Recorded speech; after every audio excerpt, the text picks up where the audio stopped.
दोस्तों income tax return तो हमने फाइल कर दी अप्रैल महीने में, मई महीने में या फिर जून के महीने में। फाइनेंशियल ईयर 22-23 यानी असेसमेंट ईयर 23-24 की इनकम टैक्स रिटर्न की बात करते हैं, जिसमें आईटीआर तो हमने फाइल कर दी, आईटीआर को ई वेरीफाइड भी कर दिया, लेकिन अभी तक इनकम टैक्स डिपार्टमेंट ने ना ही हमारी आईटीआर प्रोसेस करी है, ना ही कोई रिफंड अमाउंट हमारे बैंक अकाउंट में क्रेडिट किया है। क्यों इनकम टैक्स डिपार्टमेंट को इतना समय लग रहा है प्रोसेस करने में, इंटीमेशन भेजने में या फिर रिफंड अमाउंट क्रेडिट करने में? दोस्तों इनकम टैक्स डिपार्टमेंट पोर्टल द्वारा जारी किया गया जो डाटा है 30 जून 2023 तक, total number of income tax return 1 अप्रैल 2023 से लेकर 30 जून 2023 तक जो फाइल करी गई है वो है 1 करोड़ 36 लाख, जिसमें से ITR e verified 1 crore 29 lakh करी गई है। लेकिन बात करते हैं इंटीमेशन की या प्रोसेस की बात करें, जो इनकम टैक्स रिटर्न जो प्रोसेस करी गई है वो है सिर्फ 7,54,000 आईटीआर ही पूरे 3 महीने के पीरियड के अंदर प्रोसेस करी गई है और इंटीमेशन 15 लाख मेल द्वारा भेजे गए हैं। बहुत ही कम number of income tax return जो वो प्रोसेस करी गई है। और रिफंड की बात करें तो जीरो रिफंड 30 जून 2023 तक जारी किया गया है, यानी 1 रुपया भी रिफंड जो वो टैक्स पेयर को नहीं दिया गया है, जिन 1 करोड़ 36 लाख आईटीआर फाइल्ड होने के बावजूद भी। तो ऐसा क्यों है? इनकम टैक्स डिपार्टमेंट क्यों हमारी आईटीआर प्रोसेस नहीं कर रहा जल्दी से, या फिर रिफंड जो है वो क्यों क्रेडिट नहीं कर रहा? जिसको जानने के लिए आज का ये वीडियो आपके लिए बहुत ज्यादा इंपॉर्टेंट है कि कितना समय लगता है इनकम टैक्स रिफंड आने में, इनकम टैक्स रिफंड आने में कितना समय लगता है, कितने समय पीरियड के अंदर हमारी जो आईटीआर है वो प्रोसेस की जाती है। आइए जानते हैं आज के इस वीडियो के अंदर। तो दोस्तों आज का वीडियो आपके लिए बहुत ज्यादा इंपॉर्टेंट है। चैनल पे नए हैं तो सब्सक्राइब कर लीजिए और बेल आइकन पे ऑल नोटिफिकेशन पे क्लिक कर लीजिए ताकि आपको आने वाले सभी नोटिफिकेशन रिगार्डिंग हमारे वीडियोस रेगुलरली मिलते रहे। आइए स्टार्ट करते हैं अपने वीडियो को बिना देरी करते हुए।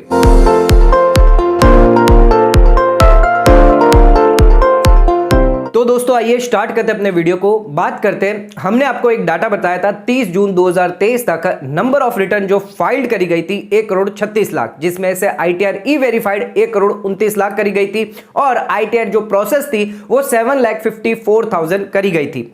लेकिन 12 जुलाई 2023 को जो अपडेट है इनकम टैक्स पोर्टल पर अगर आप देखेंगे तो 72 लाख की आईटीआर जो वो प्रोसेस हो चुकी है और नंबर ऑफ आईटीआर जो वो फाइल्ड करी गई है 2 करोड़ 22 लाख और वेरीफाइड 2 करोड़ 6 लाख की आईटीआर जो वो वेरीफाइड करी गई है। तो दोस्तों अचानक ये 12 दिन के अंदर अंदर कैसे 65 लाख आईटीआर प्रोसेस हो गई है? इनकम टैक्स डिपार्टमेंट ने इतनी जल्दी आईटीआर कैसे प्रोसेस कर दी और कितने समय के अंदर आपको रिफंड आएगा? आइए जानते हैं। तो इनकम टैक्स रिटर्न अगर आप फाइल कर देते हैं ITR 1, ITR 2, ITR 3, ITR 4 financial year 22-23 यानी असेसमेंट ईयर 23-24 के लिए जो 1 अप्रैल 2023 से चालू हो चुकी है, इनकम टैक्स रिटर्न हम फाइल कर देते हैं और इसको ई वेरीफाइड भी अगर आप करवा देते हैं। ध्यान रखिएगा इनकम टैक्स रिटर्न फाइल करने के बाद आपको ई वेरीफाई करना मैंडेटरी है। अगर आप ई वेरीफाई नहीं करते तो इनकम टैक्स डिपार्टमेंट उस इनकम टैक्स रिटर्न को प्रोसेस नहीं करता। ई वेरिफिकेशन के लिए आपके पास ऑप्शन दिया गया, चाहे आप इलेक्ट्रॉनिकली ई वेरीफाई करवाएं आधार ओटीपी से या बैंक ईवीसी के थ्रू करवा सकते हैं, ओटीपी के थ्रू करवा सकते हैं, डीमेट अकाउंट से, नेट बैंकिंग के थ्रू करवा सकते हैं। और इसका दूसरा जो तरीका है वो आप सीपीसी के अंदर आप साइंड कॉपी भेजकर 30 डेज के अंदर अंदर वेरिफिकेशन करवा सकते हैं। एक बार आपके आईटीआर जो वो वेरीफाई हो जाती है, जिसके बाद इनकम टैक्स डिपार्टमेंट उस आईटीआर को प्रोसेस करता है, जिसके लिए टाइम लिमिट दी गई है और प्रोसेस करने के बाद आपका जो रिफंड है आपके बैंक अकाउंट के अंदर क्रेडिट कर दिया जाता है। नॉर्मली जो आईटीआर 1 और आईटीआर 4 है वो जल्दी प्रोसेस हो जाती है आईटीआर 2 और 3 के मुकाबले, क्योंकि आईटीआर 2 और 3 जो है वो डिटेल रिपोर्टिंग की जाती है, जिस वजह से आईटीआर 1 और आईटीआर 4 जल्द प्रोसेस हो जाती है। आइए जानते हैं क्या है टाइम लिमिट आईटीआर प्रोसेस करने की। टैक्स डिपार्टमेंट कितने दिन के अंदर आपकी आईटीआर जो है वो प्रोसेस करेगा, यानी आपको इंटीमेशन भेज सकता है, जिसकी टाइम लिमिट है आपका असेसमेंट ईयर खत्म होने के बाद 9 महीने तक का और समय रहता है, यानी 31 दिसंबर 2024 तक इनकम टैक्स डिपार्टमेंट आपको इंटीमेशन भेज सकता है आपकी आईटीआर प्रोसेस करने के लिए। जो इंटीमेशन 143(1) के अंदर दिया जाता है, जिसके अंदर कोई भी अगर डिमांड हो या जो रिफंड है वो आपको बताया जाता है कि इतना रिफंड आपको दिया जाएगा, जिसके लिए इनकम टैक्स डिपार्टमेंट के पास जो समय पीरियड दिया गया 31 दिसंबर 2024।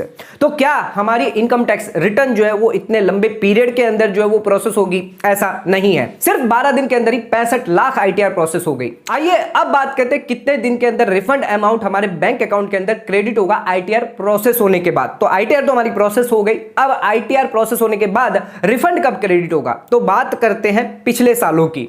फाइनेंशियल ईयर 21-22 के अंदर जो टाइम लिमिट थी रिफंड अमाउंट क्रेडिट होने की वो 26 दिन की थी। यानी 26 दिन के अंदर नॉर्मली 20 से 45 दिन का नॉर्मली समय रहता है, लेकिन 26 दिन के अंदर जो रिफंड अमाउंट है वो टैक्स पेयर के अकाउंट के अंदर क्रेडिट कर दिया जाता था, जिस टाइम लिमिट को कम करके 16 दिन कर दिया गया फाइनेंशियल ईयर 22-23 के अंदर, क्योंकि इनकम टैक्स पोर्टल भी इंप्रूव हुआ है, नंबर ऑफ ITR भी इंप्रूव हुई है, जिस वजह से जो रिफंड टाइमिंग प्रोसेस है वो भी इंप्रूव किया गया है। तो उसको देखते हुए इस बार जब ITR आपकी जो प्रोसेस हो चुके 12 जुलाई जिन लोगों की प्रोसेस हो चुके, तो नॉर्मली 15 to 20 डेज के अंदर अंदर आपका जो रिफंड अमाउंट है आपके बैंक अकाउंट के अंदर क्रेडिट हो जाएगा।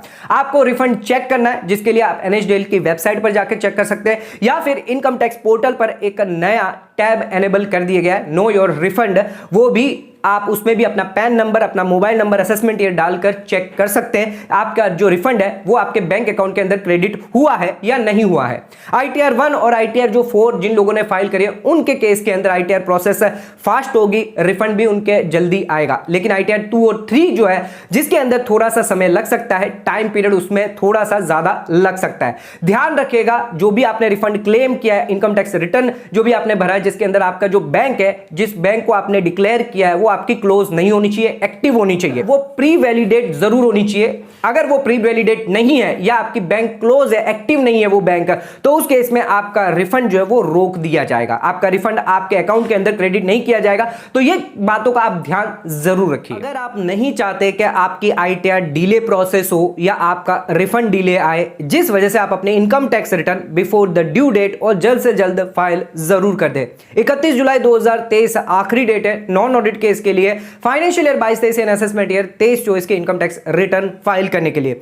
तो जितनी जल्दी आप अपने इनकम टैक्स रिटर्न फाइल करेंगे उतनी जल्दी आपकी ITR प्रोसेस होगी और उतनी जल्दी आपके बैंक अकाउंट में रिफंड जो वो क्रेडिट किया जाएगा। तो दोस्तों आज का वीडियो अगर आपको पसंद आया तो चैनल को लाइक और सब्सक्राइब जरूर करिएगा, ज्यादा से ज्यादा शेयर जरूर करिएगा। धन्यवाद।